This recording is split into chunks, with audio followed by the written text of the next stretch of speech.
दोस्तों, बिहार में बाजी कौन मार रहा है? क्या नीतीश कुमार का 10,000 वाला महिलाओं पर दांव चलेगा या फिर तेजस्वी यादव के सरकारी नौकरी के वादे इस बार नीतीश कुमार और एनडीए से बाजी छीन ले जाएंगे?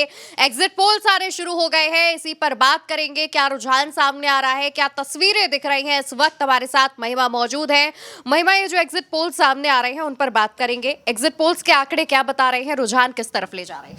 देखिए, एग्जिट पोल्स एक साथ अब तक अगर बात की जाए तो 10 से ज़्यादा एग्जिट पोल्स आ चुके हैं और ज़्यादातर एग्जिट पोल्स में अगर आप देखेंगे तो एनडीए की सरकार बन रही है। और ये हम लोगों ने पहले से ही समझ लिया था कि ऐसे ही एग्जिट पोल्स आएंगे। और सबसे बड़ी बात यह है कि बिहार में जब भी एग्जिट पोल्स आते हैं तो एग्जिट पोल्स के उलट जो रिजल्ट्स है वो आते हैं। इसका जो उदाहरण है वो भी हम आपको बताएंगे, लेकिन सबसे पहले क्या क्या एग्जिट पोल्स है उन पर बात कर लेते हैं। पोल स्ट्रेट का एग्जिट पोल आया है जिसमें एनडीए को 133 से 148 सीटें मिल रही हैं, महागठबंधन को 87 से 102 सीटें मिल रही हैं, अदर को 3 से 5 सीटें मिल रही हैं। प्रागा पोल है, इसमें एनडीए को 186 सीटें मिल रही है, महागठबंधन को 50 सीटें मिल रही है और अदर को 8 सीटें मिल रही हैं। पी मार्क है, इसमें एनडीए को 142 सीटें मिल रही हैं और 142 से 146 सीटें मिल रही हैं, महागठबंधन को 80 से 98 सीटें मिल रही हैं और अदर को 1 से 4 सीटें मिल रही हैं।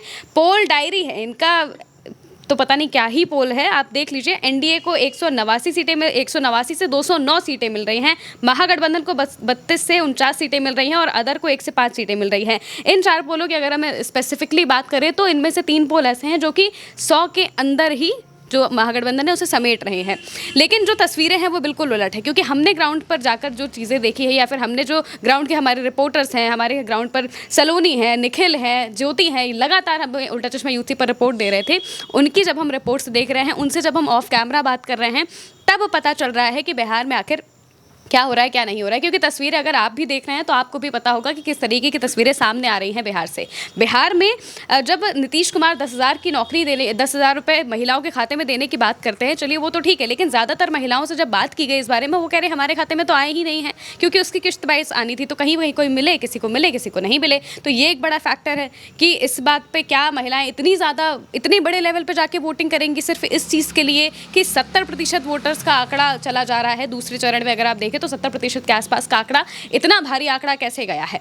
इतना भारी आंकड़ा, जिस तरीके से अगर हम जो इस ग्राउंड की बात करते हैं, वहाँ पर जो लोग हैं उनकी सोच क्या है, इसकी अगर हम बात करते हैं तो इस बार के बिहार चुनाव में नौकरी का मुद्दा रहा है मुद्दा, इस बात से कोई इनकार नहीं कर सकता है। तेजस्वी यादव ने जो मुद्दा उठाया, नौकरी का, सरकारी नौकरी देने की जो बात कही, इसके अलावा उन्होंने ये कहा कि भाई घर घर को नौकरी मिलनी चाहिए और बिहार में बिहारी राज करेगा या फिर बाहरी आकर राज करेगा। ये जो 2-3 मुद्दे तेजस्वी यादव ने उठाए, इतने अच्छे तरीके से उठाए कि इसकी बात लोगों तक गई, घर घर तक गई, बात हुई इस बारे पे। सबसे बड़ी बात यह है कि बात हुई है इस बारे में कि ये एक बहुत बड़ा मुद्दा बना है। अगर आप मुद्दों की अगर हम गिनेंगे तो विकास भी मुद्दा है। बिहार में एक मुद्दे नहीं है, बिहार में कई मुद्दे हैं, अलग अलग जगह के अलग मुद्दे हो सकते हैं। हमने देखा लखीसराय में किस तरह से विजय सिन्हा पर गोबर फेंका गया था, तो उनके मुद्दे थे कि सड़क नहीं बनी है, आप हमसे कैसे आकर वोट मांग रहे हैं। बीजेपी के जितने भी प्रत्याशी हैं उनमें से आधे से ज़्यादा प्रत्याशियों को हमने देखा कि वो भगाए गए हैं, गाँव से भगाए गए हैं। और इसकी तस्वीरें हमने खुद उल्टा चश्मा यूसी पर एक से एक आपको तस्वीरें दिखाई हैं, जिसमें जो बीजेपी के प्रत्याशी हैं उन्हें बाकायदा गाँव से भगाया जा रहा था और सामने से ये बोला जा रहा था कि आपने हमारे लिए कुछ किया नहीं है, हम आपको वोट क्यों दे।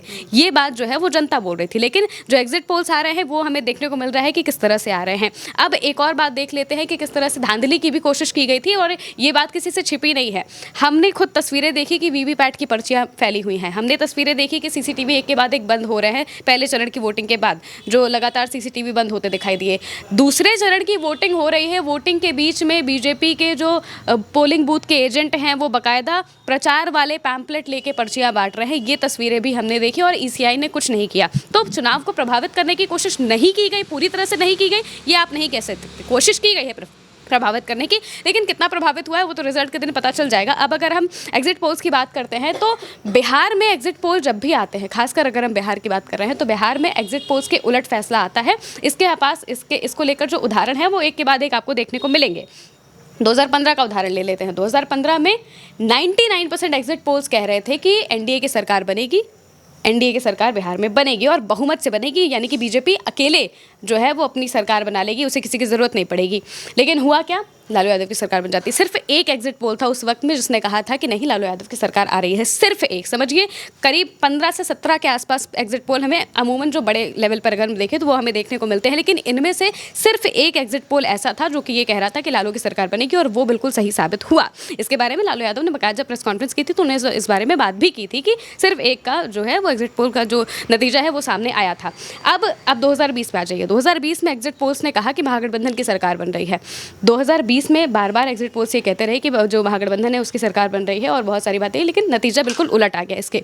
अब आप बगल के जगह पर चले जाइए, झारखंड पे चले जाइए। जब झारखंड में चुनाव हुए, झारखंड में जब एग्जिट पोल्स आए तो उस वक्त भी यही कहा जा रहा था कि बीजेपी की सरकार बनेगी, एनडीए की सरकार बनेगी, जो जेएमएम का सुपड़ा साफ हो जाएगा, या बहुत सारी ऐसी तस्वीरें हमने झारखंड में भी देखी थी। लेकिन हुआ क्या, कल्पना सोरेन ने अकेले जेएमएम को चुनाव जिता दिया था, और ये तस्वीर हम सबने देखी हुई है।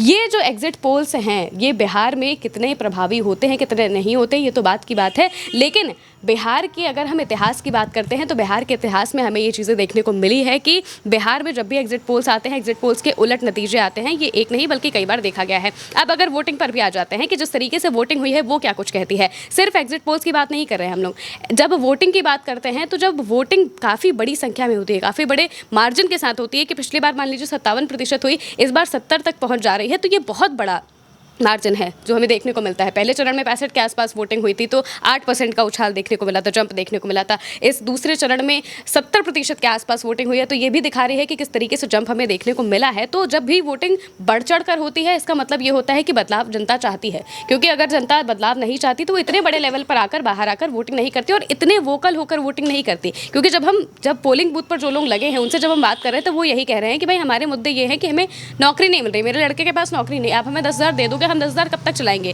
10,000 में आज के वक्त में क्या किसी का गुजारा हो जाएगा? अगर बहुत मुश्किल हो जाता है, क्योंकि जिस तरीके से महंगाई है, 1,000 रुपये का सिलेंडर ही मिल रहा है, तो भाई व्यक्ति कितना कब तक चलाएगा। तो सिर्फ उतने में काम नहीं होता है, और यही सारी चीज़ें बताती है कि बिहार में लोगों के जो ज़मीनी मुद्दे हैं उनसे जो मेन स्ट्रीम मीडिया है वो कितना कटा हुआ है, ये हमें साफ तौर से देखने को मिलता है। क्योंकि पूरे वक्त पर जब हमने देखा कि जो मेन स्ट्रीम मीडिया है वो क्या चला रहा है, वो क्या करने की कोशिश कर रहा है, वो कह रहे हैं महागठबंधन में फूट है, जबकि महागठबंधन के जितने भी बड़े नेता हैं वो हमें स्टेज पर देखे और लगातार वो तेजस्वी को मुख्यमंत्री बनाते हुए बताते हुए दिखेगी। अखिलेश यादव एक तरफ से बोल रहे हैं कि भाई तेजस्वी को मुख्यमंत्री बनाना, ये बनाएंगे, फिर हम यूपी में आएंगे। राहुल गांधी को देख रहे हैं, राहुल गांधी भी सेम बात बोल रहे हैं, प्रियंका गांधी बोल रही है। तो जो बड़े चेहरे हैं वो लगातार इस बात को कह रहे हैं, लेकिन फिर भी खबरें क्या चलाई जाती हैं वो सबको पता है। तो ये जो एक चीज़ें करने की कोशिश की जाती है, लोगों के दिमाग में ये चीज़ डालने की कोशिश की जाती है। 2024 के चुनाव में भी हमने ये देखा कि 2024 का जब लोकसभा इलेक्शन का एग्जिट पोल आया तो उस वक्त भी यही हुआ था कि 400 पार 400 पार 400 पार, लेकिन नतीजे क्या है वो हम सबने देखे। तो ये सारी चीज़ें जो कुल मिलाकर अगर हम इन सभी चीज़ों को एक बड़ी तस्वीर में देखते हैं तो हमें यही पता चलेगा कि जो नतीजे हैं वो तो नतीजे वाले दिन ही पता चलेंगे। एग्जिट पोल्स बिहार में अब तक जो उसका अगर हम इतिहास देखेंगे तो वो हमेशा उलट रहा है, जो ये बहुत सारी चीज़ें बताता है। और सबसे बड़ी बात यह है कि जिस बड़े लेवल पर महागठबंधन के लिए लोग आए हैं बाहर, सबसे बड़ी बात यह है कि अगर आप जो सीमांचल का इलाका है उसमें अगर आप देखेंगे, पिछली बार क्या हुआ था कि एआईएमआईएम ने अच्छे खासे वोट आरजेडी के काटे थे, इस बात से कोई इनकार नहीं कर सकता है। एआईएमआईएम के वोट काटे थे, 5 सीटें एआईएमआईएम ले गई थी। उसके बाद भले ही उनके जो 4 विधायक हैं वो आरजेडी में शामिल हो गए थे, वो बात की बात है, लेकिन एआईएमआईएम ने वोट काटे थे, ये देखने को मिला था। लेकिन इस बार इमरान प्रतापगढ़ी, इकरा हसन, अखिलेश यादव, तेजस्वी यादव, इन्होंने जिस तरीके से पूरा मोर्चा संभाला था, इन्होंने सबसे पहली बात तो ये कि सीमांचल के इलाके में क्योंकि मुस्लिम आबादी ज़्यादा है तो उनको एक साथ कर दिया था, उन्हें एक कर दिया था। इकरा हसन बार बार अपने स्टेज से बोल रही थी कि आपको एक साथ होकर एक जगह पर वोट देना, अलग अलग वोट देने का कोई मतलब नहीं, कोई जीतेगा नहीं और जो आप चाहते हैं वैसा होगा नहीं। तो एकमुश्त होकर सबसे ज़्यादा वोटिंग का जो परसेंटेज है वो यहाँ देखने को मिला है। जो मुस्लिम और जो दलित वोटर है वो बड़ी संख्या में यहाँ से, और सिर्फ यहाँ से नहीं बल्कि अलग अलग जगहों से जहाँ पर भी इनकी तादाद है, वो ज़्यादातर कोशिश की है उन्होंने कि अगर वो बिहार में है तो वो वोट देने ज़रूर जाए। इस बात को उन्होंने बहुत अपने दिमाग में बैठा के रखा था। और इसमें बहुत सारे मुद्दे, इसमें एक मुद्दा नहीं है, एसआईआर का भी मुद्दा इसमें ज़रूर है, क्योंकि उनके दिमाग में भी ये चीज़ आई कि सबसे ज़्यादा तो वोट कटे हैं वो बॉर्डर एरियाज़ में ही कटे हैं। तो ये भी एक बहुत बड़ा परसेप्शन बनाता है और ये सारी चीज़ें देखने को मिलती है कि किस तरह से वोटिंग परसेंटेज बढ़ा है। और एग्जिट पोल्स खैर सामने आ गए हैं, लेकिन रिजल्ट क्या आएगा ये तो रिजल्ट वाले दिन पता चलेगा। अब देखते हैं कि आखिर क्या होता है। बिल्कुल। और देखिए, महिमा ने एक बात कही कि जो मेन स्ट्रीम मीडिया है वो ये दिखाने की कोशिश कर रहा था कि महागठबंधन बटा हुआ है। इसमें मैं अपनी एक बात जोड़ना चाहूंगी कि विपक्षी गठबंधन जो था, महागठबंधन जो था बिहार में, उसने एक साथ कई बार प्रेस कॉन्फ्रेंस की। प्रेस कॉन्फ्रेंस में आपको तेजस्वी यादव दिखेंगे, कांग्रेस की तरफ से राजेश राम दिखेंगे, मुकेश सहनी दिखेंगे और बाकी के दलों के भी नेता दिखेंगे जो छोटे छोटे दल महागठबंधन में शामिल हैं। लेकिन दूसरी तरफ एनडीए में आपको ऐसी कोई भी प्रेस कॉन्फ्रेंस देखने को नहीं मिली जहां एक ही मंच पर नीतीश कुमार भी हों, सम्राट चौधरी भी हों, विजय सिन्हा भी हों। ऐसी तस्वीर नहीं देखने को मिली। यहां तक कि जब भाजपा मैनिफेस्टो लॉन्च करती है तो नीतीश कुमार चंद सेकंड में मंच से उतर जाते हैं। ऐसा लगता है कि नीतीश कुमार को जबरदस्ती उस मंच पर घसीट के लाया गया हो, वो अपने मन से ये चीज नहीं कर रहे हैं। तो ये तमाम जो तस्वीरें हैं वो बिहार की जनता भी देख रही है। बिहार की जनता राजनीति को लेकर के काफी जो है एक्टिव है और काफी ज्यादा समझ रखती है। तो देखने वाली बात तो अब ये होगी कि नीतीश कुमार वर्सेस तेजस्वी यादव जो नैरेटिव बनाने की कोशिश की जा रही थी, वो अब वाकई नीतीश कुमार वर्सेस तेजस्वी है या फिर भाजपा वर्सेस महागठबंधन होने वाला है, तेजस्वी होने वाला है। जो भी तस्वीरें हैं वो 14 नवंबर को साफ हो जाएंगी। 18 नवंबर को, माफ कीजिएगा, कौन शपथ ले रहा है, कौन सीएम की कुर्सी पर आ रहा है, ये हमें 14 तारीख को लगभग शाम तक क्लियर हो जाएगा। जो भी अपडेट, जो भी जानकारी सामने आएगी हम आप तक जरूर पहुंचाएंगे। तब तक ऐसे ही आप उल्टा चश्मा यूसी को देखते रहिए, सब्सक्राइब कीजिएगा चैनल, जिससे कोई भी खबर आपसे छूटने ना पाए। नमस्कार।